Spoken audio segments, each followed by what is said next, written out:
وجہ سے میں ان سے بہت پریشان ہوں. میں ابھی امی کے گھر پر رکی ہوئی ہوں, وہ لینے نہیں آ رہے, میں کیا کروں؟ اچھا ہے لینے نہیں آ رہے, ورنہ پھر پٹیں گی. اور کیا ہے, لینے آئیں گے پھر ساتھ. او بھائی دیکھو ایک بات یاد رکھو, اس میں بیلنس کرنا بہت ضروری ہے. بیلنس بہت ضروری. نہ اماں کی وجہ سے بیوی پہ ظلم کرو اور نہ بیوی کی وجہ سے اماں اور بہنوں پہ. سمجھ رہے ہیں نا؟ فقہا نے یہ مسئلہ بیان کیا ہے کہ بیگم کو ایسی زندگی دینا ضروری ہے جہاں زبردستی کی کوئی شوہر کے رشتہ داروں میں کوئی مداخلت نہ کرے, زبردستی کی. ٹھیک ہے, جب جوائنٹ فیملی میں رہتے ہیں تو سب کے ذمے گھر کے کام ہیں, اس میں بہو یہ کہے کہ میرے ذمے کام نہیں ہے, میں نہیں, تو یہ غلط ہے. جب سب اکٹھے رہتے ہیں, دیکھو تبلیغ میں سب جاتے ہیں تو کوئی آلو لینے جاتا ہے, کوئی ٹماٹر لینے گیا ہوا ہے, کوئی گوشت لینے گیا ہوا ہے, اور کوئی چولہا جلا رہے ہیں, ایسا ہی ہوتا ہے نا. اب اس میں کہ میرے ذمے آلو, میں تو انجینئر ہوں, میں تو کیا ہوں, انجینئر ہوں, میرے ذمے آلو کاٹنا نہیں ہے. تو اسے کہا جائے گا آپ انجینئر ہیں اپنے آفس میں, یہاں آپ انجینئر نہیں ہیں, آپ ایک جماعت کے ایک شریک ہیں, تو کاموں کو ڈیوائڈ کیا جائے گا. آپ کہیں نہیں میں انجینئر نہیں ہوں, تو آپ کو ٹھیک ہے پھر میں بھی کوئی باورچی نہیں ہوں, ٹھیک ہے نا. تو اسی طرح یاد رکھو, یہ جو خواتین کہتی ہیں ہم گھر کے کام کاج نہیں کریں گے, ہم نے اتنی ایجوکیشن اس لیے تھوڑی حاصل کی تھی کہ ہم گھر کے کام کاج کریں. بھائی جب گھر میں رہیں گے تو سب کو مل بانٹ کے کام, یا تو اتنے مالدار ہوں کہ نوکرانیاں رکھی ہوئی ہیں تو پھر تو ایک الگ بات ہے. لیکن نارمل گھروں میں ایسا ہوتا ہے کہ ماسی بھی گھر میں آتی ہے لیکن پھر بھی کام کرنے پڑتے ہیں, تو اجتماعی کاموں میں ہاتھ بڑھانا پڑے گا. لیکن اگر نندیں اور ساس مسلط ہو گئی ہیں بہو کے اوپر, اس سے جینے کا حق ہی چھین لیا, جیسے کہ بہت سے گھروں میں ہوتا ہے کہ بالکل ہی اس کی زندگی عذاب بنا دی ہے, تو پھر شوہر پر لازم ہے کہ وہ بیوی کو والدین سے الگ گھر لے کے دے. سمجھ رہے ہو؟ آج کل لوگ اس مسئلے پر عمل نہیں. رہنا جوائنٹ فیملی میں کے جو فائدے ہیں وہ الگ رہنے میں نہیں ہیں, لیکن اگر ایسا ظلم ہو رہا ہے تو آپ کو چاہیے آپ انصاف سے فیصلہ کریں کہ آپ کی مائیں اور بہنیں آپ کی بیگم پہ زیادتی تو نہیں کر رہی. اگر کر رہی ہیں تو بلا وجہ ماں اور بہن کا ساتھ مت دو, بلکہ اپنی بیگم کو الگ کر دو. اور یہ یاد رکھو جب اس طرح کے جھگڑے شروع ہو جاتے ہیں, ان کو حل کرنا اکثر کسی کے بس میں نہیں ہوتا. آپ اگر کوشش کرو گے صحیح ہو جائیں, نہیں ہوں گے, الگ کر دو, تاکہ جب بعد میں چھری چاقو نکلیں اور بال گھسیٹیں اور ماریں ایک دوسرے کو, اور ریسلنگ کا وہ ایک رنگ بن جائے گھر جو ہے نا, اس سے پہلے آپ اس کو الگ کر دو. ٹھیک ہے نا, الگ گھر لے کے دے دو. اماں سے بولو اماں میں ہوں آپ کا بیٹا, روزانہ آؤں گا, اور یہ بھی ہفتے میں ایک دن آپ کے پاس چکر لگائے گی, اور جب آپ کو ٹینشن ہو آپ ہمارے گھر میں آ جائیں, اور یہ ٹینشن میری بیگم پہ یعنی یہ تو میں مذاق کر رہا ہوں, یعنی جب بعض دفعہ ایسے بھی ہوتا ہے, ٹھیک ہے نا, یعنی آپ میرے گھر میں آ جائیں, میں آپ کی ٹینشن انشاءاللہ ختم کر دوں گا. تو یہ ایک ہنسی خوشی پھر زندگی پھر بھی نہیں گزرے گی. ویسے تو بتا دوں میں, کچھ نہ کچھ ٹینشن ہے تو پھر بھی چلتی رہیں گی, تو کمپرومائز کرنا پڑتا ہے. سارے یہ دنیا پر جنت نہیں بن جائے گی اگر سارے مزے یہاں اڑانے.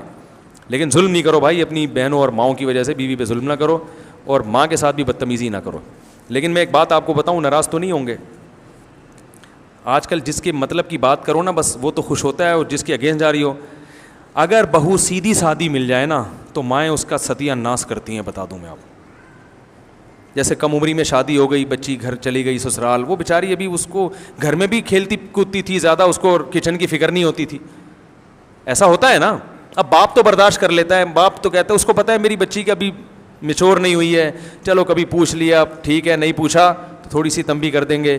تو ایسی نا سمجھ بچیاں ہوتی ہیں, ان کی جب شادی ہو جائیں تو پھر ساس اس کا گھٹالا جو ہے نا کچومڑ بناتی ہے. وہ یہ نہیں دیکھتی کہ بھائی میری بیٹی بھی تو اس عمر میں کون سا اتنی سمجھدار تھی, اور اگر تھی بھی تو سب کی تھوڑی ہو سکتی ہیں, بھائی میری تھی اس کی نہیں ہے. تو اس کو ذرا دیکھو, نبی صلی اللہ علیہ وسلم نے امی عائشہ سے نکاح کیا نا, وہ گڑیا سے کھیلتی تھی, اتنی کم عمر تھی. تو آپ صلی اللہ علیہ وسلم نے تو ایسا نہیں کیا کہ ان کو اتنا بالکل ان کی مینٹل اپروچ سے اونچے کاموں کا مکلف بنایا. نبی ان کے ساتھ مزاح کیا کرتے تھے. ایک دفعہ ان کا گھوڑا تھا پر والا, تو آپ نے امی عائشہ سے پوچھا کہ یہ گھوڑے کے تو پر نہیں ہوتے. انہوں نے فرمایا کہ یا رسول اللہ, حضرت سلیمان علیہ السلام کے گھوڑے کے بھی تو پر تھے نا, وہ تو ہوا میں اڑا کرتے تھے, تو یہ بھی ہمارا پروں والا گھوڑا ہے, ٹھیک ہے نا. پھر آپ صلی اللہ علیہ وسلم ان کو حبشیوں کا کھیل دکھاتے تھے مسجد نبی میں, حبشی کھیل رہے ہوتے تھے. امی عائشہ فرماتی ہیں کہ نبی صلی اللہ علیہ وسلم نے مجھے دیوار کے اوپر کھڑا کیا اور حبشیوں کا کھیل دکھایا. کتنے مصروف زندگی نبی کی, ایک ایک سیکنڈ کروڑوں روپے کا, مگر اپنی زوجہ چونکہ کم عمر ہے وہ ان چیزوں میں دلچسپی لے رہے ہیں. دوسری زوجہ کو نہیں دکھایا, وہ میچور ہے, وہ بڑی ہے, ان کو ان چیزوں میں دلچسپی نہیں ہے. بھائی ان کو دلچسپی ہے. تو امی عائشہ فرماتی ہیں سوچو جو 9 عمر لڑکی ہوگی اس نے کتنی دیر وہ کھیل دیکھا ہوگا. جب تک امی عائشہ وہ کھیل دیکھ کے تھکی نہیں ہے, آپ صلی اللہ علیہ وسلم نے اپنا بازو نیچے نہیں کیا. تو بھائی اگر سسرال میں کوئی ایسی بچی چلی جائے بیچاری, بعض عمر ہو جاتی ہے لیکن وہ اتنی میچور نہیں ہوتی, باولی سی ہوتی ہیں, تھوڑی سی بیوقوف سی ہوتی ہیں, تو ساسیں ان کو ایسا گھوٹالا نکالتی ہیں نا, ان کا تانے دے دے کے. میں نے تو ساسوں کے گھوٹالے دیکھے ہیں, ہم بھی اسی ماحول میں رہے ہیں نا. ایسا گھوٹالا وہ پاگل ہو جاتی ہے اس گھر میں جا کے, تانے دے دے کے. وہ روٹی کچی پکا دے گی, تیری ماں نے تجھے روٹی پکانا سکھائی نہیں ہے. یار یہ کتنا غلط تانا ہے یار, آپ اس کی ماں کا ذکر بار بار کر رہے ہو ہے بھائی. وہ بیچاری سوتی رہ گئی, آنکھ نہیں کھلی, تو وہ فوراً اپنے بیٹے کو تانے گے تو جورو کا غلام بنا ہوا ہے, بیوی کا غلام بنا ہوا ہے. چھوڑو یار, نہیں آنکھ کھلی پڑی ہوئی ہے, کیا ہے گھر میں, خود اٹھ کے پی لو.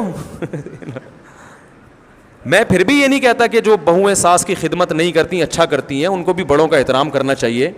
وہ آج کل جو ماڈرن لڑکیاں ہیں انہوں نے تو احترام بالکل چھوڑ ہی دیا ہے, وہ بھی غلط کر رہی ہیں, لیکن یہاں سے بھی کوئی اچھی رپورٹیں نہیں ہیں. تو وہ ہے جس کی لاٹھی اس کی بھینس. بہو اگر تیز نکل آئے نا کانفیڈنس والی, وہ ساس کا گھوٹالا نکالتی ہے. وہ کہتی ہے, وہ جو ہے نا اپنے ناخن پہ رکھتی ہے اس کو, بولے چل نکل یہاں سے. وہ ایسا اس کو وہ جو ہے نا وہ باولا وہ ہوتا ہے, وہ جو درمیان میں جس نے میری تقریریں سن کے شادی کی ہوتی ہے نا, وہ باولا بنا ہوا ہوتا ہے کہ میں جاؤں کہاں. تو اگر وہ تیز نکل آئے, وہ ماں کو نہیں پوچھتی, اور وہ بیچاری بے وقوف سی آ گئی, میچور نہیں ہے, تو ساسیں گھوٹالا نکالتی ہیں. تو پھر بھائی جب سب انجوائے کرو, پھر کیا خیال ہے, پھر انجوائے کرو, پھر پٹو ایک دوسرے سے, مار کھاؤ. آپ بھی تو ویسے ہی ہو نا, آپ بھی تو ویسے ہو. اگر آپ کو موقع ملتا, ہمارے فرمایا کرتے تھے ہم فرعون کو جو برا بلا کہتے ہیں, اگر ہمیں فرعون جیسی دولت مل جائے, حکومت مل جائے, تو خود سوچو کیا ہم فرعون سے کم ہوں گے. ہے بھائی, فرعون تو بدنام ہو گیا, ورنہ جذبہ ہر ایک کا وہی ہے کہ میرے پاس اتنا پیسہ ابھی تو ہے نہیں نا, اس لیے جذبہ نہیں آ گیا, تو شاید کوئی بھی فرعون سے پیچھے نہ ہٹے.